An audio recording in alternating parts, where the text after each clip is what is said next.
The Camera is a scary story about a teenage boy who wants to buy a present for his father. He goes to a flea market and buys a used digital camera. It is based on a story by Gerbalot. There was a boy named Matthew who was 14 years old. It was his father's birthday and he wanted to buy him something nice. Unfortunately, he didn't have very much money. So he decided to go to a flea market. Browsing through the stalls and car boot sales, he spotted a camera.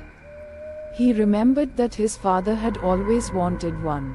So he picked it up and took a look at it. The camera was a bit old and there were scratches and scuff marks on the outside, but when he looked through the viewfinder, everything was clear. Even though it was second-hand, it seemed in good condition. To see if it worked, he took a picture of a large mirror that was propped up against a nearby table. He asked the seller how much he wanted for it. The price was cheaper than he had expected, so he immediately handed over the cash and bought it.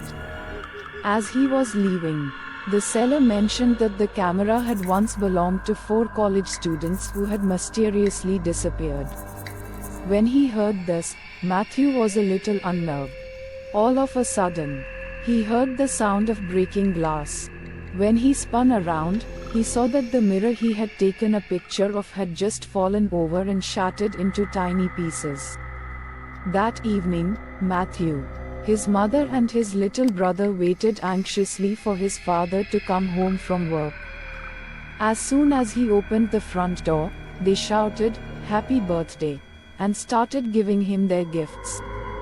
The camera was exactly what his father had wanted. He went out to the garden to test out the camera and took a photo of a tree and the family dog. A few hours later, the tree withered and died. The family dog ran out in front of a car and was killed. Saddened by these events, Matthew sat alone in the garden and examined the camera. He discovered that there were other photos saved in the memory. He found pictures that the 4 students had taken of themselves before their disappearance. That was when it finally dawned on him. The camera was cursed. He had to tell his parents. He dropped the camera on the grass and ran inside the house. "Dad, Dad, the camera is cursed," he cried. "Whatever it takes of a picture of gets destroyed or dies." They raced out to the garden again and Matthew was horrified to see his brother playing with the camera. Quickly, he ran over and snatched it out of the little boy's hands. "Did you take any pictures?" Matthew demanded. "Yes, why?" his brother replied. Matthew's heart sank. "What did you take a picture of?" he asked. "I took a picture of the sun," said his brother. "Cool, right?" Just then, it started to grow very dark. The Supermodel is a scary story about a beautiful woman who posts pictures of herself every day on Facebook. After a while, she begins to suspect that she is being stalked by one of her fans. 2 years ago, there was a supermodel I had a huge crush on. She was really one of the most beautiful women I had ever seen. One day, when I was looking at her website, I noticed that she had a Facebook account. I sent her a friend request and, the next day, she accepted. On Facebook, she had thousands of fans and whenever she posted a new picture, she would write a few lines, telling everyone what was going on in her life. Her fans would post comments too, telling her how beautiful she was or how much they adored her. The supermodel updated her Facebook with a new photo every day. Sometimes she would have a new hairstyle. Sometimes she would take a photo of herself without makeup and occasionally she would dress up in a costume. Every morning, when I arrived at work, I would check her Facebook to see what new picture she had posted of herself. However, one day, when I checked her account, there was no update. I was a little disappointed. Then, I looked at the last comment she had posted. "I think I have a stalker." In fact, I'm sure of it. Someone was in my room yesterday when I was out. The other day, I felt like I was being followed. Is it one of you? I'm going to contact the police tomorrow. There were a lot of comments from her fans, telling her they were worried about her and begging her to let them know she was alright. It was a little creepy, but I didn't think much more about it. Over the next week, the supermodel didn't write anything more, but her picture was updated every day.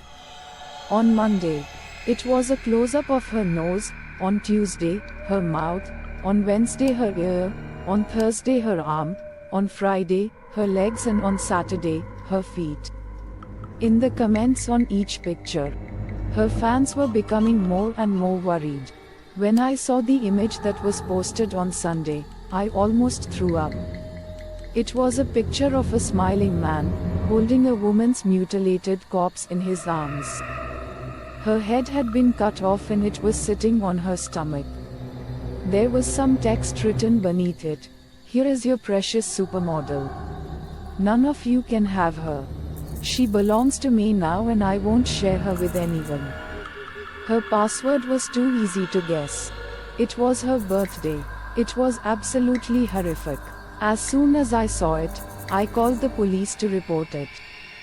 But they didn't take me seriously. I decided to go down to the police station in person. I gave them the URL of her Facebook, and when they opened it I realized that the image had changed again. It was a picture of the man's severed head. The police immediately rushed to her address, and when they found the supermodel's apartment, they broke down the door.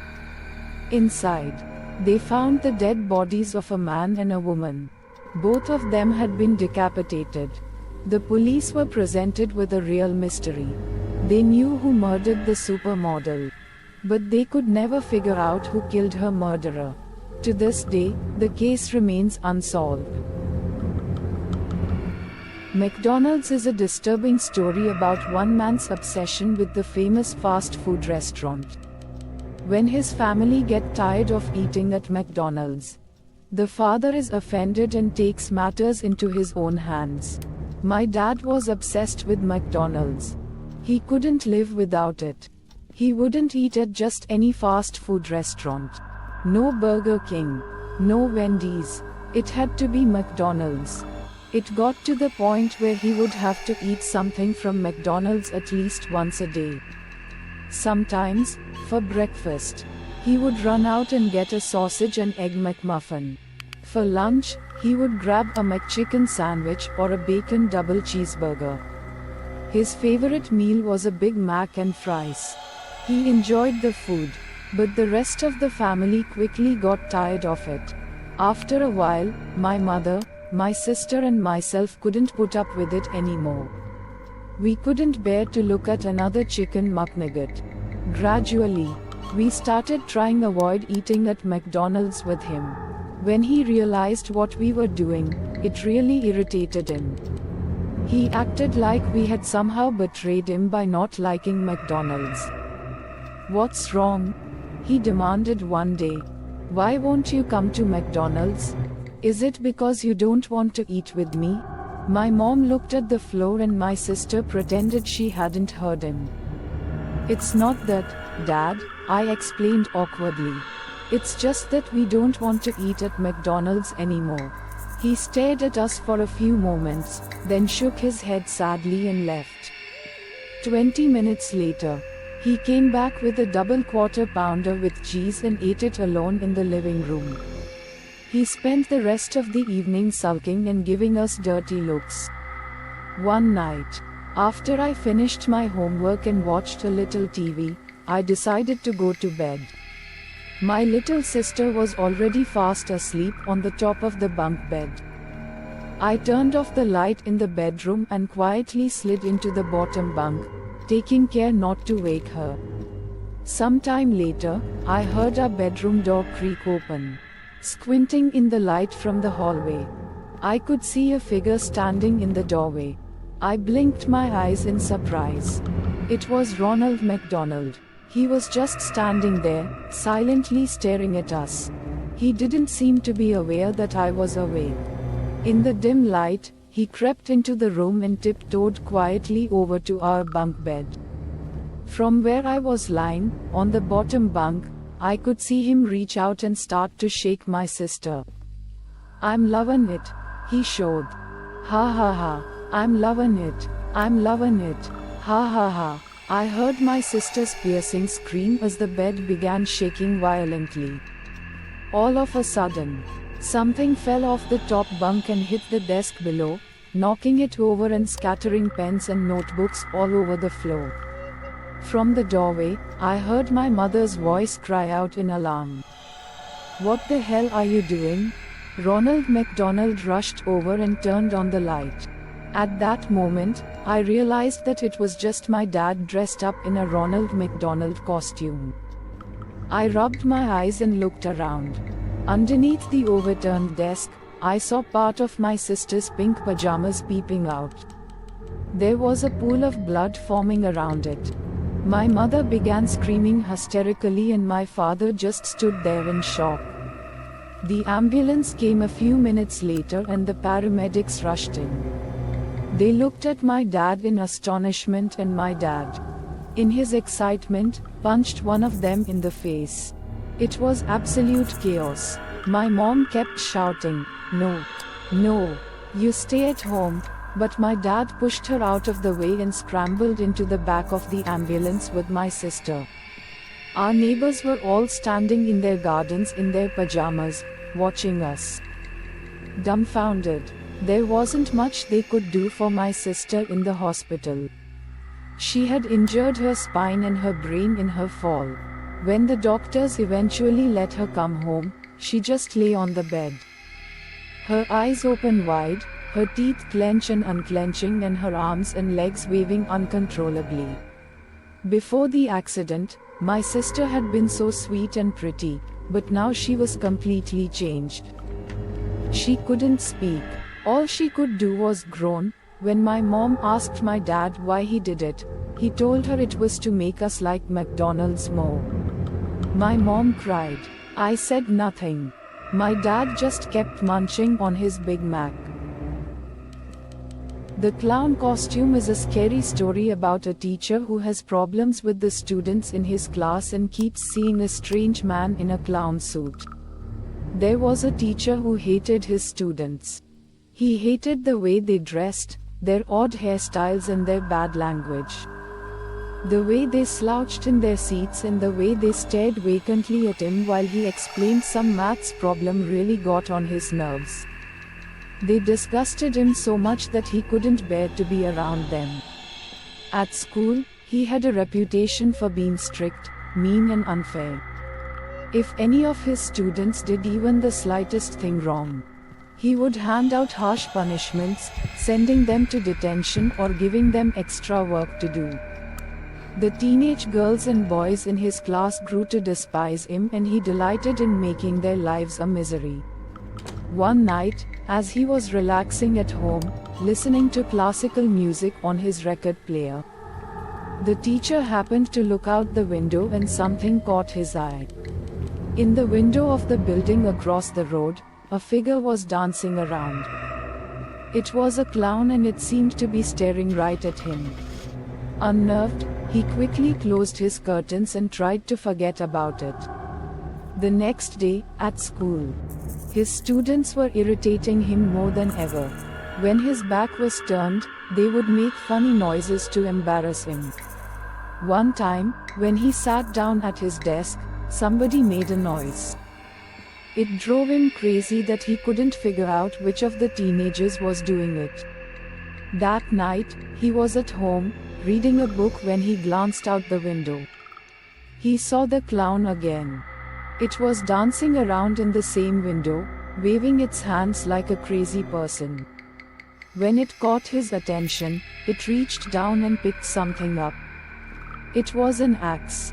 As the teacher watched in astonishment, the clown began waving the axe around like a mental patient. It was leering at him with a grotesque grin on its face. The teacher jumped out of his chair and quickly drew the curtains. He thought about calling the police, but what would he tell them? The clown hadn't done anything illegal. Not yet anyway. The police probably wouldn't even believe him. They would just think he was crazy. He decided to put it out of his mind. The next day, in school, the students were all staring at him silently. He wondered what they were up to. When he sat down at his desk, he found out. They has placed a pin on his chair. He jumped up, screaming in pain and clutching his boo*CKS. The teenagers burst into laughter. That's it, the teacher shouted. Detention for everyone. You won't be laughing this evening when you're going home 2 hours late. That night, the teacher was at home, watching a documentary on TV. He happened to look out his window and saw some teenagers gathered across the road.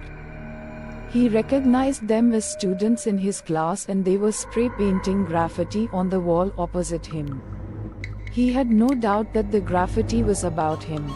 It made him seethe with rage. He reached for the phone to call the police. Just then, he spotted a figure hiding around the corner. It was the clown. He was holding an axe in his hands and chuckling to himself. He was just a few feet away from the unsuspecting teens. All of a sudden, the teacher was overcome with horror. He had no idea what the clown intended to do. But he suspected it was something terrible. He had to warn the students. He rushed out of his apartment, bounded down the stairs and ran out into the street. "Watch out! Watch out!" he cried desperately, but he was too late. He could only watch helplessly as the clown attacked his students. He heard their terrified screams as the clown hacked at them with his axe. The teenagers tried to run, but there was no escape. They were cornered and the clown swung his axe, hacking and chopping and slicing, showing no mercy. It was absolute carnage. There was blood everywhere and the sidewalk was littered with severed limbs and chunks of flesh. The teacher covered his eyes. All of a sudden, he heard the sound of sirens and several police cars screeched to a halt in front of him. In the darkness, their headlights illuminated him. He looked down at himself and realized he was wearing a clown costume. On his feet, there was a big pair of clown shoes. "Put it down! Put it down!" he heard the policeman shouting. Then, he noticed the bloody axe he was holding in his hands. "Those used to be green," the man said aloud, staring at the plants on the sill. "I swear, they were green just yesterday," he shouted to his wife, who was reading a book across the room. He looked around. His eyes were unable to focus clearly for a moment, so he rubbed them. Looking around, he shouted again, "The walls. They used to be blue. We painted them blue just last month. Why aren't they blue?" He was unable to control himself anymore. His wife looked over at him, surprised to see him in such a fervent uproar. "Honey, relax. You've just had a long day," she affirmed. "He wouldn't have any of it though. Don't tell me what I've had or haven't had," he commanded as he stormed out of the room. Figuring her husband had possibly been drinking, the woman tried to continue reading her book. But her concentration was continually broken by the yells of her husband. "This used to be orange," she could hear him yell in the other room. "These used to be brown," he yelled again. Several minutes passed, but finally he was silent. Content that her husband had calmed down, the woman continued reading. However, moments later a loud crash could be heard in the kitchen. The woman sprang from her chair in surprise, and darted over to the kitchen to see what was the matter. As she entered the room, she let out an incredible scream. There lay her husband on the floor, drenched in blood, with his abdomen slit wide open. Holding his own bowels in his hands, he uttered one last breath. "These used to be red."